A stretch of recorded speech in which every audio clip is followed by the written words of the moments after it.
Assalomu alaykum hammaga. Tomni oldi baka o'yini bukilish jarayonini so'ragan ekan. Bukilishi. 25 rasxodli doppel tomni oldi baka o'yi bukilishi.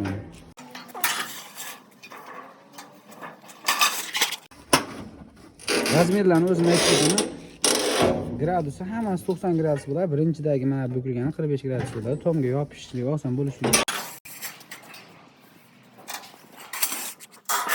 90 gradus. Hammasi 90 gradus bo'ladi. Aylantirish ko'p bo'ladi, chunki bitta ichki burchak, tashqi burchak bo'lganligi uchun giftda ham buksa bo'ladi, giftda. Lekin giftdan ko'ra mana apparatda bukilgan bo'lsa, sal qirliroq va chiroyliroq chiqadi.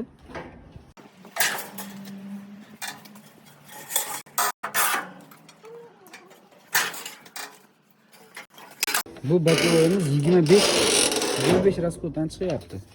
Joy rasxod katta emas. Oldiga bitta qo'yilganda mana shu holatda turadi. Ko'rinishi hammasi to'r. O'zingiz bitta baho berib qo'yasizlar, yo'qsa bitta yurakchan qizartirib qo'yasizlar. Hammaga sizlar bilan doimda istab salomlar.